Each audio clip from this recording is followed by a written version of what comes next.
Hey friends, we're going to do thrift flips this time, and I'm excited about this, and I want to call this freshly flipped because I sent a picture to Tracy after I had done one, and I said I just did this a little while ago, and she said, wow, it's freshly flipped, and I loved that.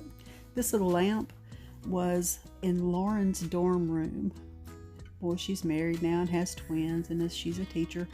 But you can see behind there, I have a lampshade with Tutti Frutti Vera Bradley fabric. You know, if you want to do something with Vera Bradley, just buy an 18-inch by 18-inch napkin, fabric napkin. You can do all sorts of crafts with a Vera Bradley napkin. Now you can see that I just wiped off the little lamp, had some dust on it. It was hadn't been used in a good long time. But Lauren has a bathroom, a half bath, that is in need of some charm and some coziness. And I love using tiny lamps like this in the bathroom, and you just leave them on all the time. And it's like a little night light, so that in the middle of the night you don't actually have to go in there and turn the lights on and get yourself all woken up without any need for that. You know, it's hard to go back to sleep sometimes. So I like them in bathrooms, and I like to use tiny lamps to accent my decor, like up high on a shelf or something. It's amazing how cozy and how much appeal that it gives to have just a very low watt bulb. It can be a nightlight bulb, it can be a little chandelier bulb. I have some LED chandelier bulbs that are good because they don't use much electricity and they don't get hot. And for heaven's sake, a 7-watt nightlight bulb is not going to get very hot either. But this paint goes on so easily. You know, you don't have to prime anything. When it's chalk paint, you can just paint it straight onto your surface. And this is very calming. This was actually my reward because I had just washed both dogs. 2 dogs, y'all. Washed both dogs. Hey, if you see the little vintage scales in the background, I'm making them, and they're not real, but I'll do a separate DIY video on that because that's the most fun ever. And I'm going to continue making those and probably put them in my booth. I just realized I had not taped the electrical cord to keep it from getting paint on it. I'm not usually too picky about that kind of thing, but I feel like that it might show sometimes if paint gets onto the cord, so I just put a little bit of masking tape around it. You know what, does it take 5 seconds? Probably should have done it at the top as well. And sometimes I do go back and peel off those ugly yellow stickers that say UL laboratory tested and all that. Yes, that's important to know about if you're purchasing it, but once it's in my home, I'm just going to assume that it's a safe piece of machinery. So I usually peel those off. But I've just about got the whole thing painted, and it's a quick little project. It's fun to do.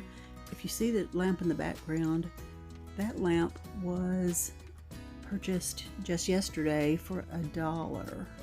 No, $1.50. It was $2.99, and it was a purple tag that was half price. So it came with a weird bluish kind of shade. But you know, I have a hoard of extra shades, so I switched the shade over it. It was chrome. I did the same thing to that little lamp back there that I did to this lamp that I'm doing here. Okay, now it's time to do the second step. I let that dry a couple of hours, went over and cooked supper. You can see that I've got some Waverly Antique Wax poured into an empty medicine bottle. Those are great for storing little bits of paint. And I immediately realized it's way too watery.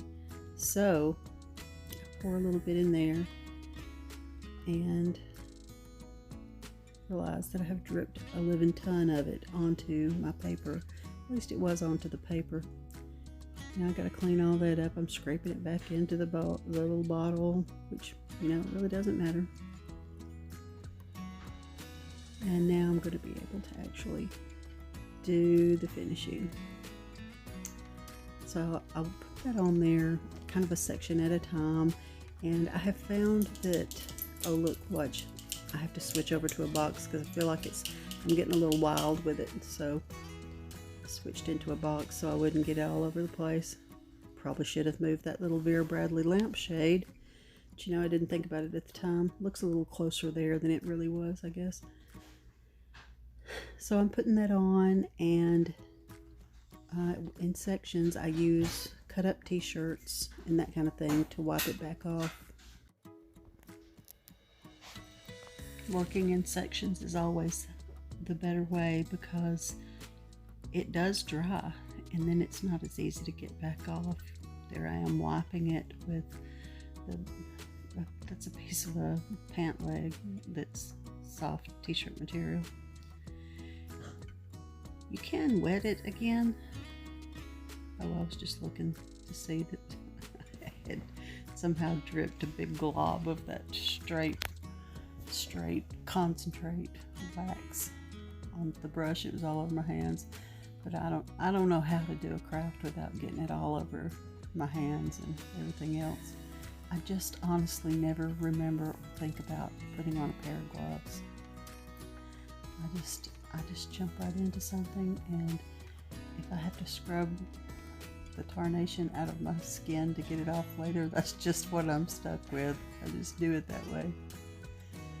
But I guess if it's something really toxic or terrible, I will try to put a pair of gloves on, but not for painting and things like that. That's painting and glue.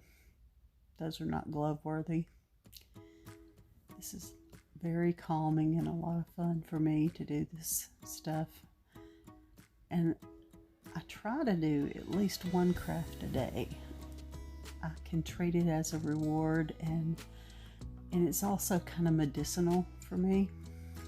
It's very calming, and I love to see my finished product, and it makes me feel like I've done something. I used to say this a lot when the babies were little. I have 5 children. They were all born really close together, and so much of what I did would instantly get undone. Clean up the kitchen, it's instantly dirty. Do the laundry, there's instantly more clothes. It never ended. Sweep the floor, in 3 minutes there's crumbs on the floor again. So to do crafts made me feel like there was something that I could do and it stayed done, and that's very satisfying. There's something very soul healing about that, and I'm glad that I have been a crafter all my life. My mother says that I made messes all over the house doing crafts from the time I could hold a pair of scissors in my hand. So, it must be genetic, a little bit genetic. Okay, I go back over it and make sure that I've wiped off any obvious big blobs, or maybe sometimes you want it to look like that, but this time I wanted it to just be a little more subtle. But I do feel like, since I have watered down the antiquing wax, now normally that would be enough to seal your chalk paint, but because I watered it down, I'm going to go over it with a little bit of this Johnson's wax just to give it an extra protective coat. And also because I know that this little lamp will be sitting in my daughter's half bath. It may get splashed from people washing their hands and stuff, so it's a good idea to just give it a little extra coat. Now, I'll have to say, when I first opened that big old tub of Johnson's wax, it's furniture wax, I did not enjoy that smell. The first piece I ever did with it, I had to let it sit out on my porch for a couple of days because I could still smell it, and I don't even have the greatest sense of smell. I always tell people I'm kind of deaf of smelling. I think it must be the result of 5 babies worth of diapers. The Lord just allowed my smell to leave me. I can still smell, but I smell stuff, 60 seconds after other people say, "What is that smell?" And then I'll finally smell it. But what I'm saying is, after a while, the smell of that what do you call it, a tin.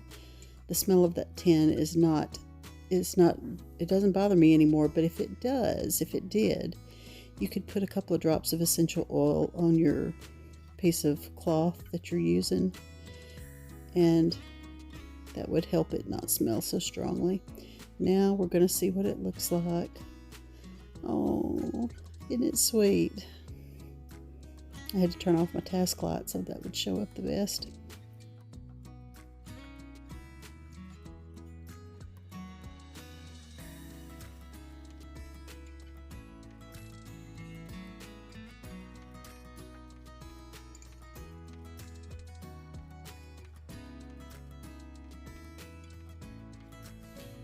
Thanks for watching.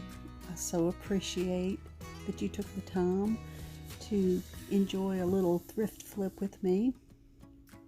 I hope that you have a blessed day.